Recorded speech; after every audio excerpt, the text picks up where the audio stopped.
रात बीतने पर मुर्गे का शब्द कानों से सुनकर लक्ष्मण जी उठे। जगत के स्वामी सुजान श्री रामचंद्र जी भी गुरु से पहले ही जाग गए। सब शौचक्रिया करके वे जाकर नहाए। फिर संध्या अग्निहोत्रादि नित्यकर्म समाप्त करके उन्होंने मुनि को मस्तक नवाया। पूजा का समय जानकर गुरु की आज्ञा पाकर दोनों भाई फूल लेने चले। उन्होंने जाकर राजा का सुंदर बाग देखा, जहां वसंत ऋतु लुभाकर रह गई है। मन को लुभाने वाले अनेक वृक्ष लगे हैं। रंग बिरंगी उत्तम लताओं के मंडप छाए हुए हैं। नए पत्तों, फलों और फूलों से युक्त सुंदर वृक्ष अपनी संपत्ति से कल्प वृक्ष को भी लजा रहे हैं। पपीहे, कोयल, तोते, चकोर आदि पक्षी मीठी बोली बोल रहे हैं और मोर सुंदर नृत्य कर रहे हैं। बाग के बीचों बीच सुहावना सरोवर सुशोभित है, जिसमें मणियों की सीढ़ियां विचित्र ढंग से बनी है। उसका जल निर्मल है, जिसमें अनेक रंगों के कमल खिले हुए हैं। जल के पक्षी कलरव कर रहे हैं और भ्रमर गुंजार कर रहे हैं। बाग और सरोवर को देखकर प्रभु श्री रामचंद्र जी भाई लक्ष्मण सहित हर्षित हुए। यह बाग वास्तव में परम रमणीय है, जो जगत को सुख देने वाले श्री रामचंद्र जी को सुख दे रहा है। चारों ओर दृष्टि डालकर और मालियों से पूछकर वे प्रसन्न मन से पत्रपुष्प लेने लगे। उसी समय सीता जी वहां आई। माता ने उन्हें गिरिजाजी पार्वती की पूजा करने के लिए भेजा था। साथ में सब सुंदरी और सयानी सखियां हैं, जो मनोहर वाणी से गीत गा रही है। सरोवर के पास गिरिजाजी का मंदिर सुशोभित है, जिसका वर्णन नहीं किया जा सकता, देखकर मन मोहित हो जाता है। सखियों सहित सरोवर में स्नान करके सीताजी प्रसन्न मन से गिरिजाजी के मंदिर में गई। उन्होंने बड़े प्रेम से पूजा की और अपने योग्य सुंदर वर मांगा। एक सखी सीताजी का साथ छोड़कर फुलवाड़ी देखने चली गई थी। उसने जाकर दोनों भाइयों को देखा और प्रेम में विह्वल होकर वह सीताजी के पास आई। सखियों ने उसकी दशा देखी कि उसका शरीर पुलकित है और नेत्रों में जल भरा है। सब कोमल वाणी से पूछने लगी कि अपनी प्रसन्नता का कारण बता। उसने कहा, 2 राजकुमार बाग देखने आए हैं। किशोर अवस्था के हैं और सब प्रकार से सुंदर हैं। वे सांवले और गोरे रंग के हैं। उनके सौंदर्य को मैं कैसे बखान कर कहूँ। वाणी बिना नेत्र की है और नेत्रों के वाणी नहीं है। यह सुनकर और सीताजी के हृदय में बड़ी उत्कंठा जानकर सब सयानी सखियां प्रसन्न हुई। तब एक सखी कहने लगी, है सखी, ये वही राजकुमार है जो सुना है कि कल विश्वामित्र मुनि के साथ आए हैं और जिन्होंने अपने रूप की मोहिनी डालकर नगर के स्त्री पुरुषों को अपने वश में कर लिया है। जहां तहां सब लोग उन्हीं की छवि का वर्णन कर रहे हैं। अवश्य चलकर उन्हें देखना चाहिए, वे देखने ही योग्य हैं। उसके वचन सीताजी को अत्यंत ही प्रिय लगे और दर्शन के लिए उनके नेत्र अकुला उठे। उसी प्यारी सखी को आगे करके सीताजी चली। पुरानी प्रीति को कोई लख नहीं पाता।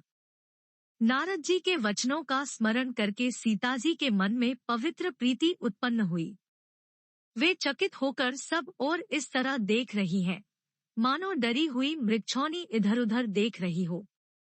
कंकण, हाथों के कड़े, करधनी और पायजेब के शब्द सुनकर श्री रामचंद्र जी हृदय में विचार कर लक्ष्मण से कहते हैं, यह ध्वनि ऐसी आ रही है मानो कामदेव ने विश्व को जीतने का संकल्प करके डंके पर चोट मारी है। ऐसा कहकर श्री राम जी ने फिर कर उस ओर देखा। श्री सीताजी के मुख रूपी चंद्रमा को निहारने के लिए उनके नेत्र चकोर बन गए। सुंदर नेत्र स्थिर हो गए, टकटकी लग गई।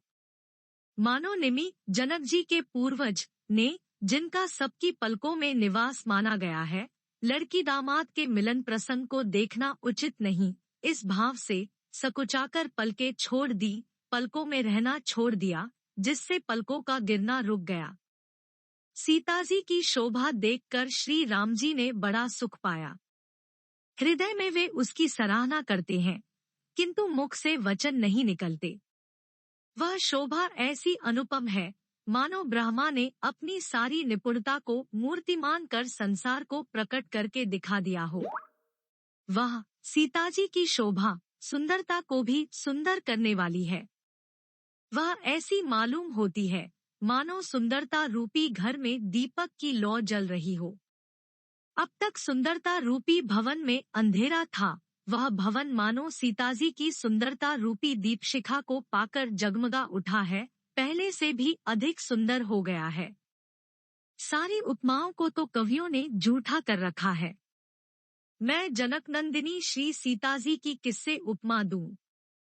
इस प्रकार हृदय में सीताजी की शोभा का वर्णन करके और अपनी दशा को विचार कर प्रभु श्री रामचंद्र जी पवित्र मन से अपने छोटे भाई लक्ष्मण से समयानुकूल वचन बोले। हे तात, यह वही जनक जी की कन्या है जिसके लिए धनुष यज्ञ हो रहा है। सखियां इसे गौरी पूजन के लिए ले आई है। यह फुलवारी में प्रकाश करती हुई फिर रही है। जिसकी अलौकिक सुंदरता देखकर स्वभाव से ही पवित्र मेरा मन क्षुब्ध हो गया है। वह सब कारण अथवा उसका सब कारण तो विधाता जाने, किंतु हे भाई सुनो, मेरे मंगलदायक दाहिने अंग फड़क रहे हैं। रघुवंशियों का यह सहज जन्मगत स्वभाव है कि उनका मन कभी कुमार पर पैर नहीं रखता। मुझे तो अपने मन का अत्यंत ही विश्वास है कि जिसने जागृत की कौन कहे स्वप्न में भी पराई स्त्री पर दृष्टि नहीं डाली है। रण में शत्रु जिनकी पीठ नहीं देख पाते, अर्थात जो लड़ाई के मैदान से भागते नहीं, पराई स्त्रियां जिनके मन और दृष्टि को नहीं खींच पाती और भिखारी जिनके यहाँ से ना ही नहीं पाते, खाली हाथ नहीं लौटते, ऐसे श्रेष्ठ पुरुष संसार में थोड़े हैं। यो श्री राम जी छोटे भाई से बातें कर रहे हैं, पर मन सीताजी के रूप में लुभाया हुआ उनके मुखरूपी कमल के छवि रूप मकरंद रस को भौरे की तरह पी रहा है। सीताजी चकित होकर चारों ओर देख रही हैं। मन इस बात की चिंता कर रहा है कि राजकुमार कहाँ चले गए। बाल मृगनयनी, मृग के छौने की सी आंख वाली सीताजी जहाँ दृष्टि डालती है, वहाँ मानो श्वेत कमलों की कतार बरस जाती है। तब सखियों ने लता की ओट में सुंदर श्याम और गौर कुमारों को दिखलाया। उनके रूप को देखकर नेत्र ललचा उठे, वे ऐसे प्रसन्न हुए मानो उन्होंने अपना खजाना पहचान लिया। श्री रघुनाथ जी की छवि देखकर नेत्र थकित निश्चल हो गए। पलकों ने भी गिरना छोड़ दिया। अधिक स्नेह के कारण शरीर विह्वल बेकाबू हो गया। मानो शरद ऋतु के चंद्रमा को चकोरी बेसुध हुई देख रही हो। नेत्रों के रास्ते श्री राम जी को हृदय में लाकर चतुर शिरोमणि जानकी जी ने पलकों के किवाड़ लगा दिए, अर्थात नेत्र मूंद कर उनका ध्यान करने लगी। जब सखियों ने सीताजी को प्रेम के वश जाना, तब वे मन में सकुचा गई, कुछ कह नहीं सकती थी। उसी समय दोनों भाई लता मंडप कुंज में से प्रकट हुए, मानो दो निर्मल चंद्रमा बादलों के पर्दे को हटाकर निकले हों। दोनों सुंदर भाई शोभा की सीमा है। उनके शरीर की आभा नीले और पीले कमल की सी है। सिर पर सुंदर मोरपंख सुशोभित है। उनके बीच बीच में फूलों की कलियों के गुच्छे लगे हैं। माथे पर तिलक और पसीने की बूंदें शोभायमान है। कानों में सुंदर भूषणों की छवि छाई है। टेढ़ी भौहें और घुंघराले बाल है।